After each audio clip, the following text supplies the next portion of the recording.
அன்பர்களே வணக்கம். ஆன்மீகத்தின் காதலன் நான் உங்கள் அன்பு நண்பன் செந்தில். ஒரு புதிய தலைப்பு: நவகிரகங்களில் யாரை வணங்க என்ன பலன் கிடைக்கும்?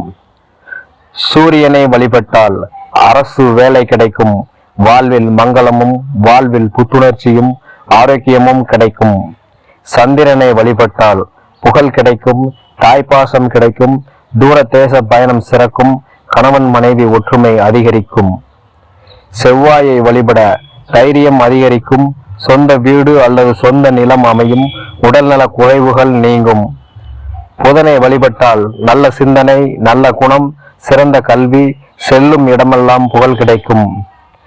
குரு பகவானை வணங்க பிறரின் மீது மரியாதை உருவாகும், திருமண தடை உள்ளவர்களுக்கு விரைவில் திருமணம் ஏற்படும், புத்திர பாக்கியம், சகலவித செல்வம் சேரும்.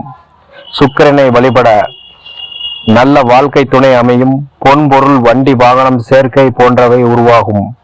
சனி பகவானை வழிபட கர்ம வினை குறையும், ஆயுள் பலம் அதிகரிக்கும். ராகுவை வணங்க பயணத்தில் நன்மை, திடீர் அதிர்ஷ்டம், சூதாட்டத்தில் வெற்றி போன்றவை உண்டாகும். கேது பகவானை வணங்க ஆன்மீகத்தில் ஈடுபாடு அதிகரிக்கும், உடலில் ஏற்படும் பிணி நீங்கும், ஞானம் பெருகும், மோட்சம்